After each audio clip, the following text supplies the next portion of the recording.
I've already filmed a video on boundary setting before birth. This video is taking it a step further because I'm going to be giving you some real life, relatable scenarios that you can learn from and then use your learning to apply it to your day-to-day life as you set boundaries while you acclimatise to your growing family.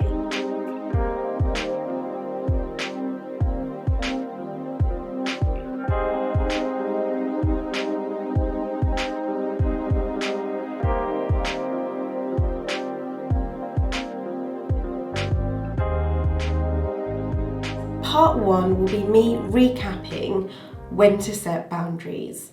Part 2 will be me talking about retrospective boundary setting. So that occurs when someone suggests that they're going to cross a boundary or perhaps already has.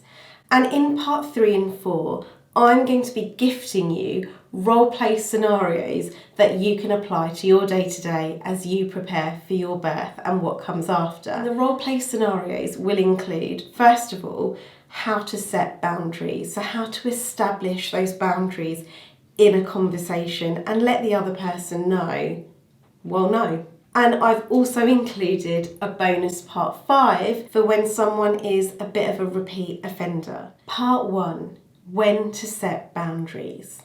So, you're about to give birth, or you've got a couple of months to go, but you're thinking about your birth. When and where do you set boundaries? Before you start thinking about when to set boundaries and having those perhaps difficult for you boundary-based conversations, you first need to establish what you want your birth to look like. So let's take your birth plan, for example. That's a meticulous plan that homes in on the birth.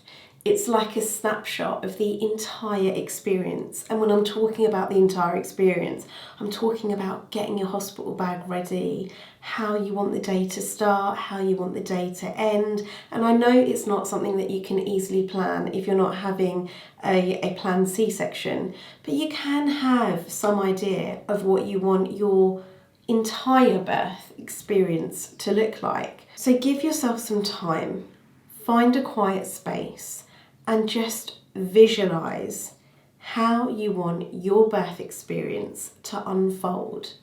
And once you've got that sorted, once you've figured out that stuff, you can then pinpoint where you might need to put a boundary down. So for example, you might only want your birth partner present during your birth and immediately after your birth. Or you might decide that you want to have one set of grandparents present in the aftermath over another because that set of grandparents will give you a greater sense of calm than the other set of grandparents. So really kind of home in on what is important for you when it comes to your birth experience. And if you feel like you need some inspiration, a bit of clarification, you want to involve others in that thought process, so people that you're close to, perhaps friends that have already been through it and were happy with how things were, then have those conversations, but give yourself that time first to figure out what feels right for you, because ultimately this is your birth, this is your experience, and these boundaries should really come from within, from you. Part 2, setting boundaries retrospectively. Okay, so you might find yourself having a conversation with a family member or a friend or a future grandparent that will say, you know what, I think we're going to be present for the birth. We've already taken time off and the neighbour's looking after the dog, so we'll be there. You might not immediately feel anything during that conversation, but later on when you're by yourself, and this often happens to me, you might feel a bit off. And if you do feel a bit off, really lean into that and try and pinpoint why you're feeling off. For me, generally, when I've had a conversation and it didn't sit right, I tend to feel it first before I can kind of logically, rationally figure out what's going on. And really lean into how you're feeling. And if you feel, oh, hold on a sec, I wasn't really happy with that, and no, that's not really what I want. And yeah, they've crossed a boundary. You'll know when someone's crossed a boundary because, like I said, it will eventually resurface and you might feel it before you think it. It's not too late to have a boundary-based conversation. You just have to kind of revisit that topic. But what I will say is, don't do it in a hurry, don't do it haphazardly. Ideally, what you want to do is you want to get in touch with that person, so it could be like your mother-in-law or your mum, for example, and tell them that there's something that you want to talk about. Just say, there's something that I realised on the back of that conversation that we had earlier, and I think it would be really good if we can talk about it, and I'll feel tons better after we've spoken about it. So if you kind of drop that in, and then make some time to have a compassionate conversation where you can talk about how actually that's not really what you want to do for your birth. That is how you address someone who has potentially crossed a boundary. Put it this way, whether someone's suggesting that they're going to cross a boundary, has crossed a boundary, or you're trying to figure out how you don't want someone to cross a boundary, all of these conversations, yeah, they can be a bit tricky and a bit challenging if this is new to you. But once you get more practiced and experienced, then, you know, whether someone's crossed a boundary or not, it doesn't necessarily dictate how challenging that conversation's going to be. And the key thing with this is practice. If you feel like, you know what, you don't want to go in like neat and just go for it, practice it with a friend, with a loved one. Practice it to yourself in the mirror. Practice makes perfect. Part 3, real life, relatable examples on how to set boundaries. So how I'm going to do this section is I'm basically going to tell you the scenario and then I'm going to respond from my point of view. So if I was the expectant mum. Okay, so let's get into it. So we've been thinking, and your father and I want to be there for the birth, and we've made all the preparations and we've got our own hospital bags ready, if you like, and yeah, we want to be there, and we know that that will be the best thing for you, your husband and the baby.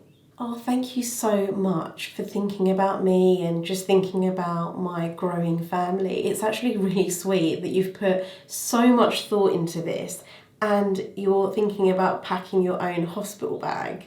I can't tell you how much that means to me.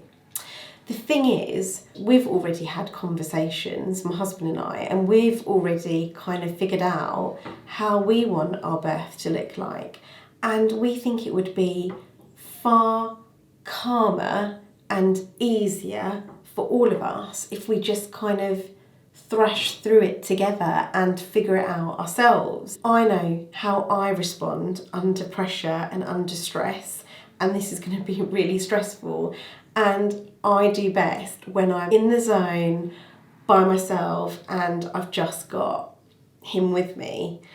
And yeah, so can we just say that we'll stick to our plan, but we love the fact that you've thought about us and you've thought about this so deeply, putting us first, but we kind of like our birth plan better, and it doesn't mean that you can't experience any of it with us. So perhaps take out a few things from your hospital bag and just pack a bag, and when we're ready to have you with us, we'll just call you and you will be the first person that we call.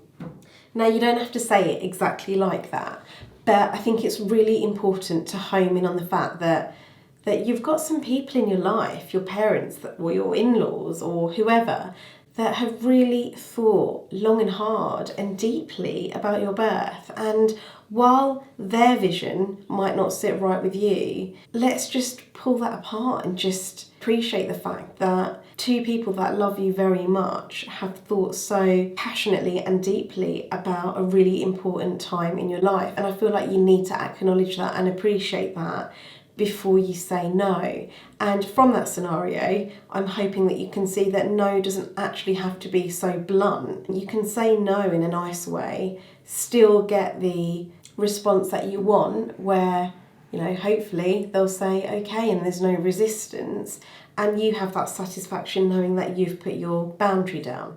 You gave birth a few days ago. Can we come round today? Oh, hi, thanks for calling. Thanks for thinking about us. We desperately want to see family and friends as well, and that includes you. We can't wait for you to see the baby. At the moment, we're just all really knackered. We're just trying to acclimatise. Neither of us have really slept, and we would prefer it if you came round when we feel a little bit more awake and ourselves, so that we can all really appreciate the experience of you meeting your granddaughter for the first time. Oh gosh, has it been a few days? I didn't even realise. At the moment it just feels like all the days are like bleeding into like one big day. I've been so exhausted, I haven't even really been looking at my phone. I've just been kind of undercover and acclimatising to being a mum. We would love for you to come round, but at the moment we're just all knackered, and we would really want to experience you meeting your granddaughter for the first time when we're feeling more ourselves, so that we can truly embrace that experience. I'm sure you'll understand how we feel, as you've obviously been there before. So how about this? As soon as we're feeling a bit more like ourselves and we're ready, you will be the first people that we call. We don't think you should be mixing formula with feeding. That's not how we did things. Oh really? Is that not how you did things? Oh, that's interesting to know. I guess things have just really changed as time's gone on. But what I'm doing is what kind of feels right for me. And I'm struggling a little bit with my breastfeeding, so I'm supplementing it with formula because that just feels right for me, and that's been the result of some really supportive conversations that I've had with the lactation consultant and my midwife and my doctor, and it seems to be working really well for my daughter, and it seems to be really working well for me. And this feeding pattern that I'm currently adopting, it might change, it might shift. I might be able to breastfeed exclusively, or I might have to just commit fully to formula. I don't know yet. It's still really early days, but I'm really happy with how things are going for me. But interestingly, I'd be really keen to know about your experience. How did you do things in your days? And did you find that you kind of adopted the same way of feeding as other family and friends? So what I've done there is I've not dismissed what let's say my mother-in-law has said to me. I've acknowledged it, and I think that's really important, because often when people say something that might cross a boundary, they're not doing it with malice or ill intent. They're just making a statement and they're trying to help you. And actually, if this is someone that loves you and supports you, it's going to be a statement where there's a lot of love and compassion and good intent involved. So it's really important to stay on that level and not undermine what they've said to you. And it can feel really hurtful, don't get me wrong. Like, gosh, you've just given birth, like your hormones are like all over the place. And it can feel really easy, or it can feel really normal to feel attacked all the time. And, you know, you're battling with your own self-criticism. You don't want anyone else's. But I think if you go into your next chapter, giving birth, being a mum, expecting that people are going to say things that don't always sound nice, you've not received it, great, but really kind of flip it on its head, because the last thing you want to do is have a massive fallout over a complete misunderstanding. And remember, things have changed. How mothers fed their children 50 years ago might look very different to how we do things now. Aunt has knocked on the door, unannounced, the day after you return home from the hospital. In this scenario, I might not personally answer the door, I might ask my husband to answer the door, but what I'm about to say can be said from you or someone who's with you at home as well. Okay, so let's get into it. Oh, hi, wow, gosh, we weren't expecting you. You all right? Yeah, I was passing by and I wanted to come and see the baby, and I've got a few bits for her as well. Oh, that's so lovely of you. Thank you so much for thinking about us. Great, so can I come in and see the baby? Well, actually, right now isn't a good time. My wife's actually feeding, and then the baby's going to be sleeping for a couple of hours, and we're really trying to establish a routine because that seems to be working really well for both mum and baby. Oh, okay. Because you are nearby, I'm sure you can pop round again soon, and we'd love to take the gifts that you so kindly got for us. Okay, how about when we're feeling ready and the baby's awake, we'll give you a call and you can come and see everyone, because that way you might even get a cuddle. And wouldn't that be lovely? Yeah, it would. Don't get me wrong, that would be a bit uncomfortable because you're kind of met with someone who is crossing your boundary, or they're on the precipice really of really pushing past it. But put it this way, had you let your aunt in the house and then sat with the baby while you're trying to feed, whatever you're feeding looks like, knowing that your baby will then want to fall asleep because that's their routine or a routine that you're trying to establish, and you've got your aunt there that's essentially waking the baby up, you are going to feel awful and you will end up resenting yourself. Now, this might have already happened, but what I will say is, yeah, you might feel a bit rubbish about it, but forgive yourself. Like, just try and let that go, because now you know that if it happens again, you'll know what to do. You'll be fully equipped to deal with it. I actually got my husband to go out and have that conversation, but I could have done that as a mum.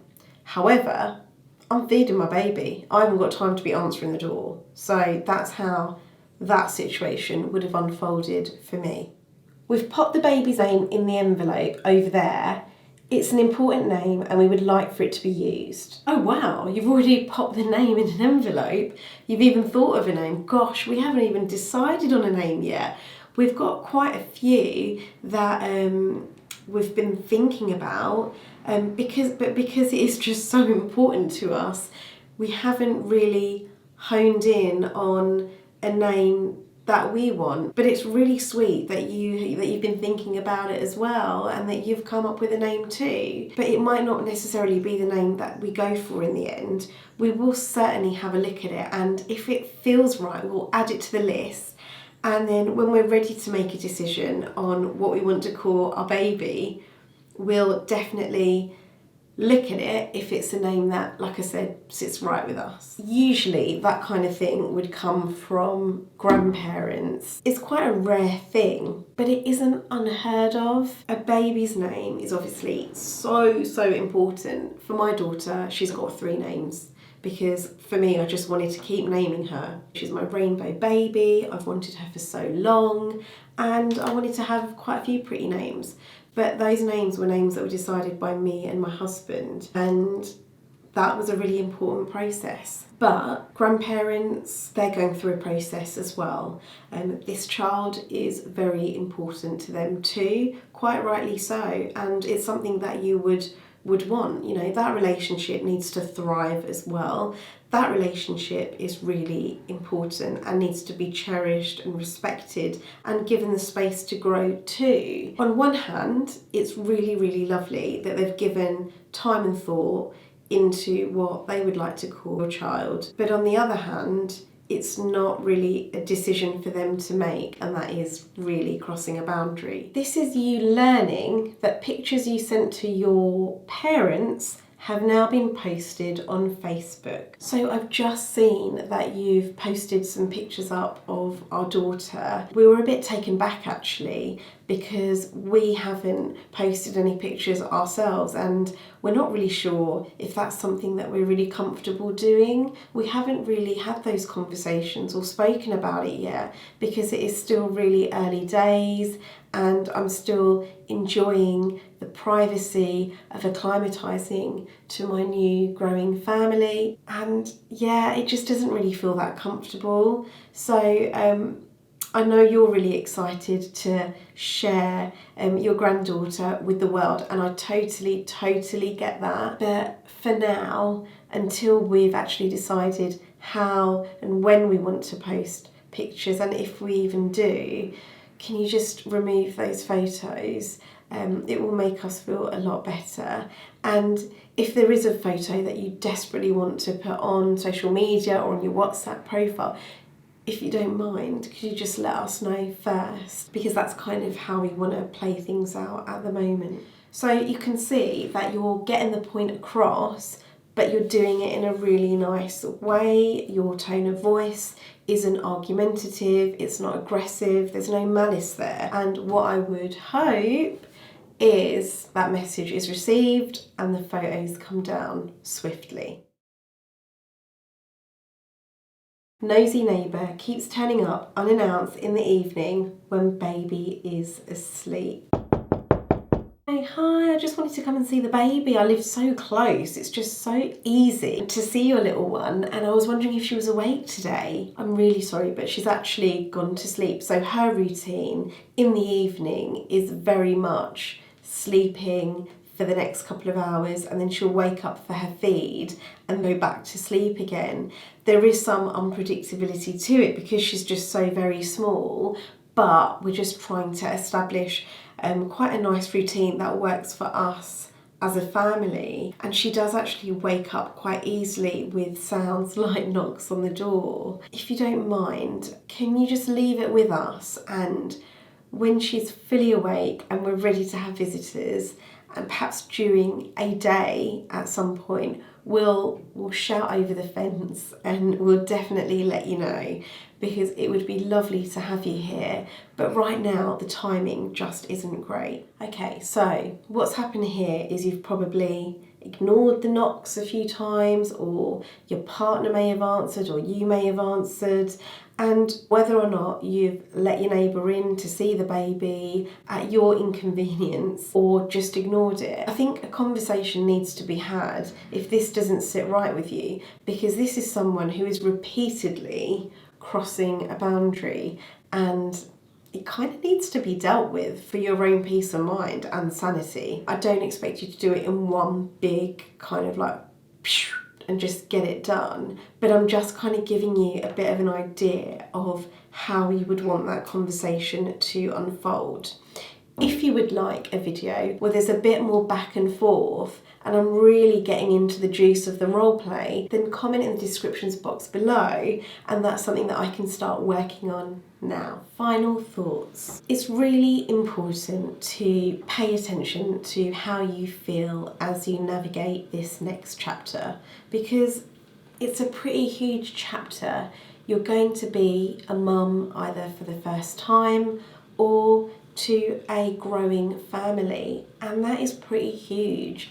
Don't underestimate the changes that you go through physiologically, psychologically, emotionally, spiritually. It's a huge deal, and your feelings matter. So really honour how you feel, cherish how you feel. Like I said before, sometimes you might not realise that a boundary has been crossed, or someone is suggesting that they're going to cross a boundary just off the cuff during an initial conversation. It might take some time for that feeling to unfold. Allow yourself to feel how you feel, lean into those feelings, and if you do feel a little bit off or uneasy, check in with your boundaries. Have the boundaries that you envisage for this chapter been crossed in any way? And if they have, then start preparing for those boundary-based conversations. It's a vulnerable time for you. You don't have to do this alone. Lean on the support from those around you, from those who truly advocate for you and want what's best for you. Finally, you are not responsible for someone else's emotions. So if you have set a boundary, you've had a boundary-based conversation, and someone is off sulking, it could be your neighbour, your mum, your dad, your in-laws, whoever, that is not your problem, as harsh as it sounds. Perhaps you need to put a boundary between their emotions and your emotions. You are in the focal point of your new chapter. Really know that and honour that. Boundary setting can be scary, it can be challenging, it can be overwhelming and intense, but it can also be rewarding, fulfilling and empowering. You'll get there. You'll be a badass at boundary setting. Trust me.